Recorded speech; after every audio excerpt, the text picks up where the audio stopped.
साथ निभाना साथिया के इस एपिसोड में क्या होता है, जब गोपी बहू मजे से अहम जी का लैपटॉप धुल रही होती है तब उसके घर पर सीआईडी आ जाती है।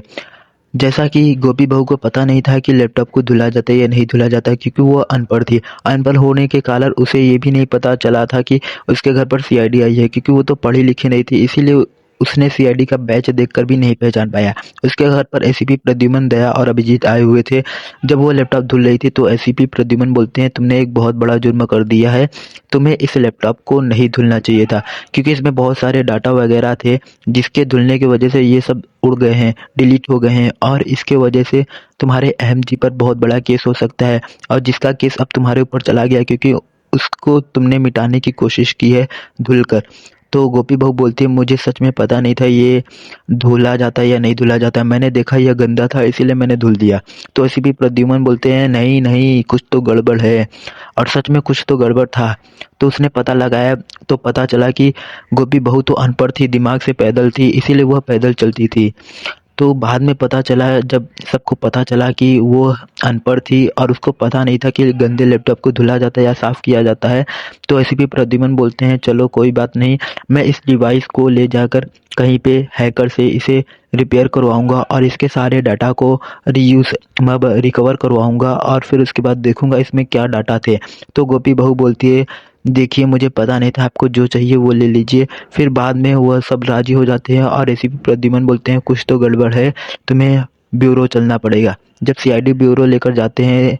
तो पता चलता है कि उसे जब पढ़ने नहीं आता था गोपी बहू के, तो वो क्या ही बोलेगी, इसीलिए वह चुपचाप सब सुन रही थी और सुनते हुए बोली, देखिए मुझे सच में नहीं पता था कि इसको धुला जाता है या नहीं धुला जाता है, मैंने देखा इस पर कीचप केचप गिर गया था तो मैंने उठाकर इसे धुल दिया, और सच में मुझे नहीं पता था कि इसमें इतने ज़रूरी डॉक्यूमेंट्स और दस्तावेज वगैरह होंगे जिसके वजह से मेरे अहम जी पर केस लग सकता है। अगर मुझे सचमुच पता होता कि ऐसा होता तो मैं ऐसा कभी नहीं करती। फिर बाद में जब कोकिला आती है, कोकिला चिल्लाते हुए बोलती हैं, गोपी बहू तूने ये क्या कर दिया, तूने मेरे अहम जी को फंसाने की कोशिश की है। एसीपी जी,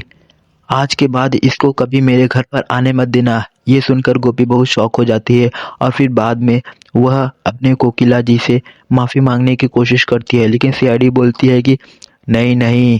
चलो यहाँ से, अभी माफ़ी मांगने की कोई ज़रूरत नहीं है, तुमने एक बहुत बड़ा जुर्म किया है, तुम्हें तो सीआईडी में अभी रहना पड़ेगा जब तक तुम्हारा एविडेंस, तुम्हारा सबूत ना मिल जाए कि तुमने गलत नहीं किया है। फिर बाद में जब सीआईडी लोग जाते हैं वहाँ पर जहाँ हैकर लोग रहते हैं, जहाँ पे